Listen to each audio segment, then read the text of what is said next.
Au début de cette série, nous avons appris les habitudes à adopter pour un cuir chevelu sain et ainsi favoriser la pousse. Nous avons découvert les besoins essentiels du cheveu en comprenant sa structure. Ensuite, nous avons compris que nos cheveux poussent tous les jours grâce à son cycle de croissance. À présent, nous allons essayer de comprendre comment maintenir ses cheveux en bon état selon ses caractéristiques.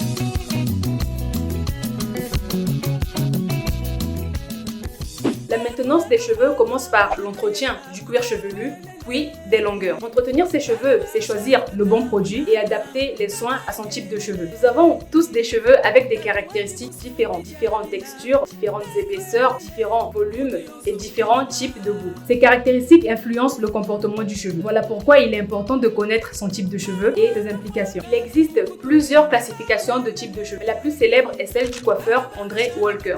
Il distingue 4 grands types de cheveux, en partant du cheveu lisse aux cheveux crépus. Les sous-catégories de A à C représentent l'épaisseur, allant du cheveu plus fin aux cheveux plus épais. Comment alors identifier son type de cheveux? Il suffit simplement de regarder ses cheveux. Et l'identification doit se faire sur cheveux naturels et pas défrisés. Idéalement, juste après avoir lavé ses cheveux. Une fois le type de cheveux identifié, comment alors prendre soin de ses boucles? Nous allons les limiter aux cheveux ondulés, bouclés et crépus. Les cheveux de type 2 ondulés ont des boucles plus détendues en forme de S. Ce type de cheveux conserve facilement l'hydratation. Pour se coiffer, utilisez des produits légers comme des huiles de spray et faites un shampoing au moins une fois par semaine. Pour des cheveux bouclés ou frisés de type 3, les boucles sont serrées et en forme de O. On note 2 challenges, cheveux secs et problèmes de définition des boucles. Voici donc quelques astuces d'entretien. Appliquez de l'huile avant le lavage, utilisez des shampoings sans sulfate et pour se coiffer, utilisez des produits lourds tels que des crèmes, des beurres afin de mieux définir les boucles.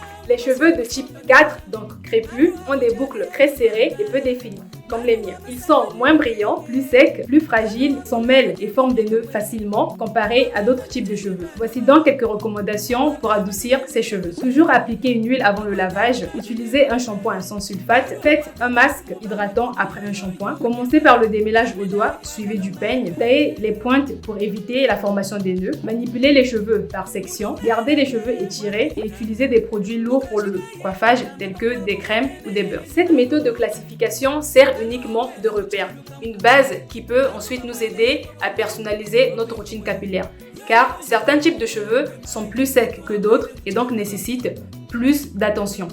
Il est également possible d'avoir 2 ou 3 types de cheveux différents sur une même chevelure. Je voulais donc terminer cette série avec cet épisode sur les types de cheveux, car cela aide à mieux comprendre le comportement de ces cheveux et ainsi mieux les manipuler. Par exemple, si vous avez des cheveux de type 4, donc crépus, vous ne pouvez pas dormir avec des cheveux ouverts ou en couronne, ce qui est faisable pour les cheveux de type 2, ondulés, ceci afin d'éviter la formation des nœuds. Aussi, pour des cheveux fins, on utilisera des produits liquides comme des huiles et pour des cheveux épais, ce sera plutôt des crèmes ou des beurres. Le cheveu crépus n'est pas si complexe qu'on le pense. Une fois qu'on a compris comment il fonctionne, on réussit à l'adoucir et à le manipuler pour ainsi les coiffer facilement. Et cela est possible avec de bons produits, des bonnes techniques et de bons outils. Cet épisode est donc la fin de la série Comprendre ses cheveux et j'espère qu'elle t'aura aidé à mieux comprendre tes cheveux pour ainsi les coiffer et les porter plus souvent. Si tu as aimé cette petite série et que tu as beaucoup appris sur tes cheveux, partage-la avec tes amis, ta famille, ton entourage. On se retrouve très bientôt pour de nouveaux projets.